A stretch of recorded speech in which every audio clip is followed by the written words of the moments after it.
And now it is time to talk about Friday Night Smackdown, going down live from Seattle, Washington, the first WWE show in Seattle in over 3 years. And this crowd was hot. They were hyped.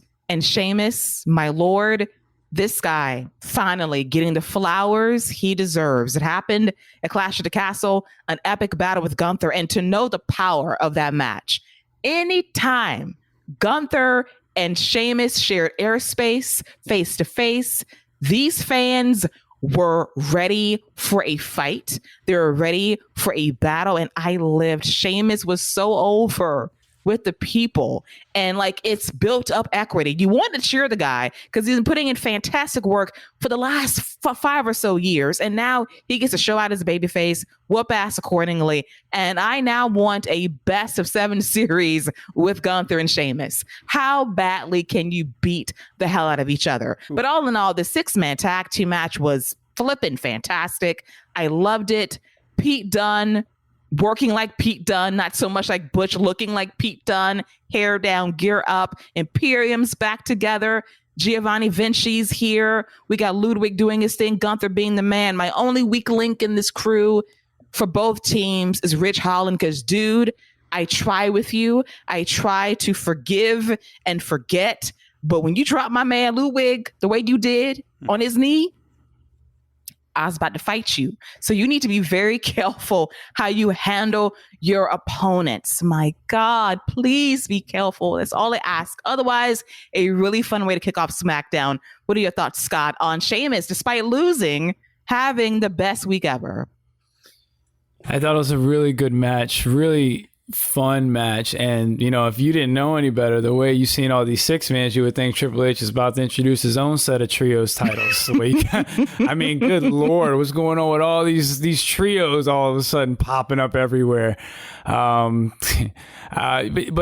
match was great, and Ridge was actually somebody I wanted to touch on because you brought him up and you brought up that spot, and you know, I don't know if Ludwig tried to do too much of a double jump or Ridge just tossed him too hard or whatever, but I think if these 6 continue to work together and just interchange matches and whatnot, I think this could be really good for him specifically, to work with all of these guys and to be in this group with Sheamus and Butch or Pete Dunne is going to help him anyway. But to be able to work with Gunther and Ludwig and Giovanni, I think that's what you want for him. That's what you want for a big guy like that, is to be able to work with them.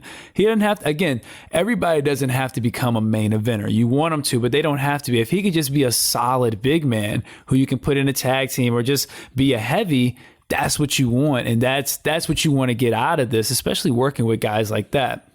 On the flip side, great job giving Giovanni a win, especially after introducing him. That's a Triple H thing, because I almost guarantee Sheamus would have pinned Gunther on this episode tonight if Vince was still booking this, because then it would have set up the rematch, because you got to pin the champion to get the rematch. I love that they gave Giovanni a big win here. You can still get Sheamus to that match, even though I don't know if I want to go to that, because I think the way the crowd is reacting to it, I might hold off on that, and I might let Sheamus go after Roman, man. When you got the crowd like that, you just run with it. Just go with what you got working. You got your 3-on-3. You got your 6-man. You got people who can. That's a tag title match, something different for the Usos to work with. So, you can go back to this match with Gunther, but you can go back to it anytime, and you're going to get this electricity. You're going to get this magic because people know what you can get. So I say hold off on it, especially since you just gave Imperium a dominant win. I say you let Sheamus go after Roman next, especially the way the crowd is with him. Agreed. I would love to see it as well. Sheamus is so over right now. You can do whatever you want. Universal Championship, Intercontinental title, he would be over no matter what. And every time he was in the ring with Gunther, it was special. And that really speaks to how great their match was at Clash at the Castle, that when you're just standing there face to face, they want you to fight. And it's a special feeling. And Sheamus getting that love as a babyface. I think he'll be number 2 or 3 behind you, McIntyre, when it's all said and done. And I would love for them to be a tag team as well at some point. They would be a badass crew as babyfaces. Got that a couple of years ago during the Thunderdome era. So, Steven, what are your thoughts on Sheamus having a great week despite the L and having the 6-man tag? We were so over in Imperium being Imperium on the main roster, as we might be teasing some trios titles, which at this point would not shock me, because we are getting very faction heavy in WWE once again. Yeah, it definitely feels like a lot of factions going on. And it does seem like there are a lot of options going forward with these 6. And you have Imperium, really Ludwig Kaiser and I keep wanting to call him Fabian Mike or Giovanni Vinci. I got to get used to that one. They were one of the best tag teams in the entire company when they were in NXT. They were absolutely wonderful together, and they went right back into it, which, it hasn't been all that long, but they slid right back into their rhythm, and that was really gratifying to see. Gunther and Sheamus at Clash at the Castle is a classic. It was fantastic. Keep in mind, Gunther and Pete Dunne had one of the very best matches in NXT UK history. When Gunther took the title off of him, there are just a lot of places to go, and it reminds you that it seems like anytime Gunther has a good story and gets to a big match, it's a classic. Remember what he did with Ilya Dragunov over on NXT UK, and if you give him the chance, this guy's going to come through. He's a special character. He's a special worker, and you've got a lot of people there that he could bounce off of, and people could bounce off of him, and the fans just get into it because it is so believable, because it's more real than a lot of matches are. These guys really are beating the living hell out of each other. Sheamus is, of course, perfectly capable of handling all that and giving it all right back in a believable way. You have no trouble seeing the damage on these guys' chests, and you have no trouble believing that they're in pain and that they're fighting through it, and then everybody relates to that. That's what we want to see. So great work by everybody involved, and I think they are being smart in that Sheamus and Gunther only got to each other in a couple of ways during that match. They are kind of holding off on it, and I think they will be smart and say, we're just not going to do this week after week after week.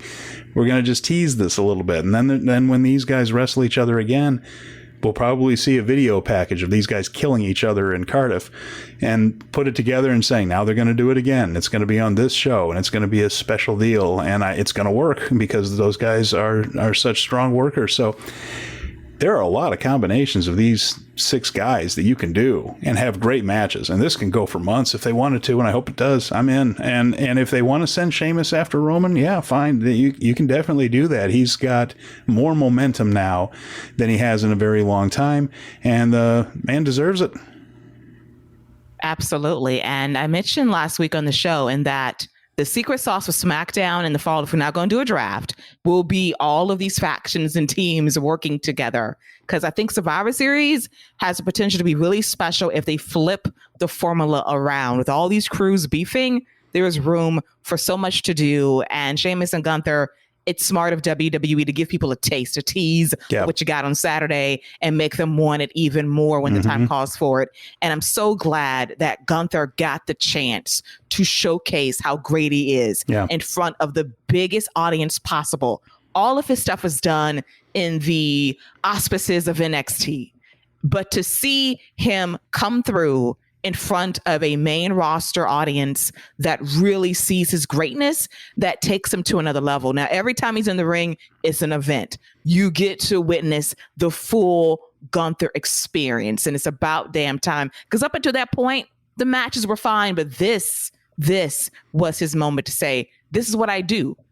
I'm 5 stars automatically when it's time to climax a feud. And he did it once again with Sheamus, and he's going to do it many times in the months to come. So I'm glad that we got what we got on Saturday, and the fallout on SmackDown was even better.